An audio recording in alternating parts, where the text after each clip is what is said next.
everyone, my name is Amber Fine. I'm in your PYCL 570 class. I'm in group 2, so if you're in group 2, you're probably watching this.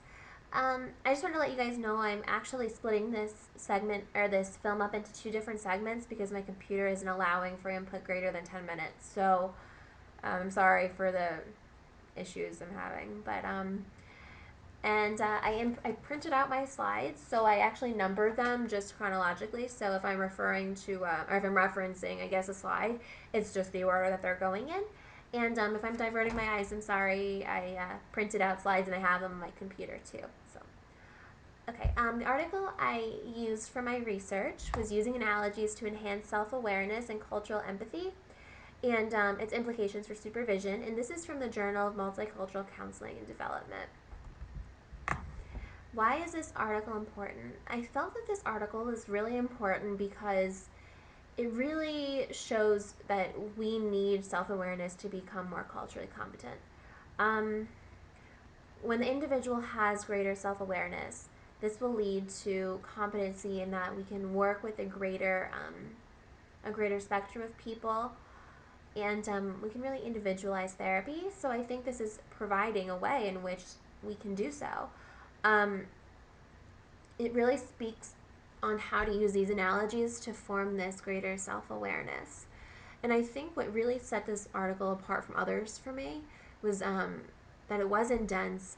It was very straightforward, which I can really appreciate because some of these articles are so hard to break down for me. And I think overall this is a great tool that we as budding therapists can use.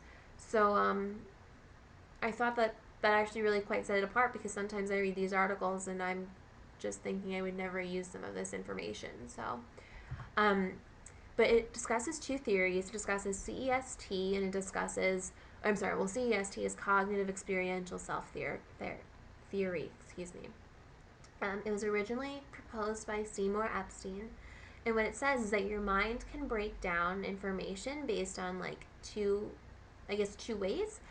It can break down through rational and experiential. And rational really says that the mind looks at numbers and it looks at textbooks, lectures, things of the like to break down information. And experiential really looks at different mediums such as narratives, or in our case it would be analogies.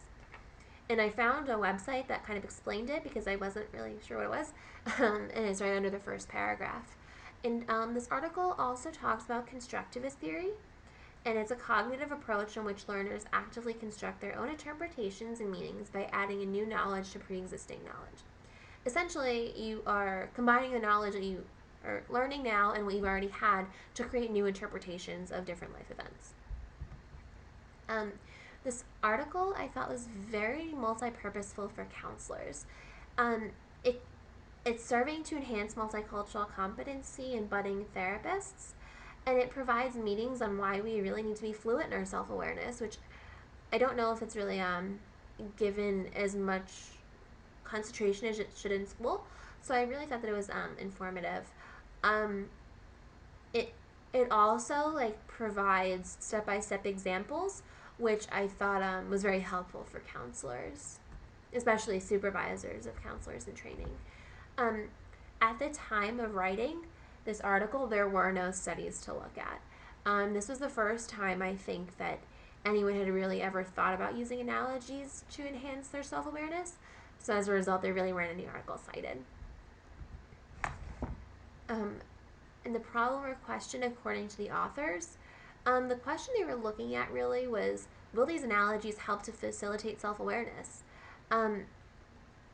It's really saying, is this in fact going to work? And if this works, can the self-awareness that they're learning really be used to, I guess, increase someone's multicultural understanding?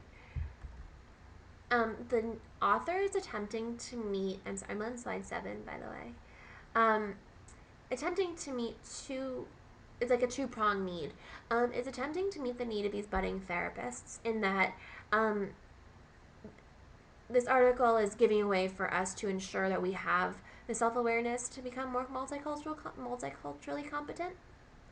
The author is also attempting to meet the needs of the supervisors, and he did this by giving various examples and really it's like a strategic handbook almost of how to use these analogies, these delivery methods, and why using them is important. Um, how is the question or problem worth answering and important to counselors? I thought that if this method does in fact work, budding therapists and supervisors really have a way in which to, well, the supervisors have a way in which to teach their budding therapists, how to gain this multicultural competency and really how to work with different populations. I think that it's important to budding therapists because we aren't covering all of this information in school in the extent that we should be.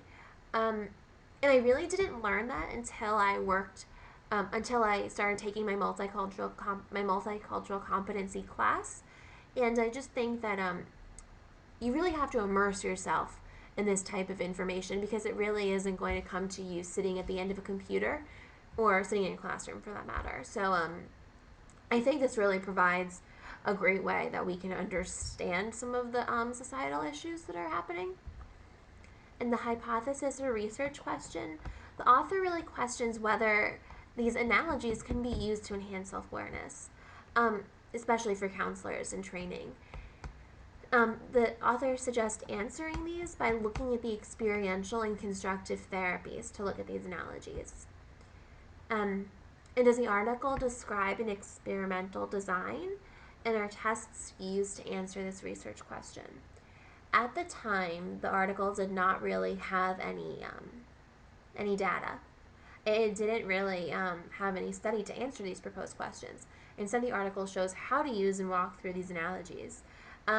I think in part the tool was still too new and was not researched enough. Not to say I don't think that this tool will work. I just don't think there was enough information on it yet when the article was written. And the methodology proposed, it's a qualitative approach. I think that eventually, after information is gathered through the use of interviews and through the use of studies and I guess surveys, it's going to turn dichotomous in nature because it's going to give two answers. Is it working? Is it not working? I'm going to go ahead and stop here and end this clip, but I will pick up at slide 11 in my next clip, okay? Thank you.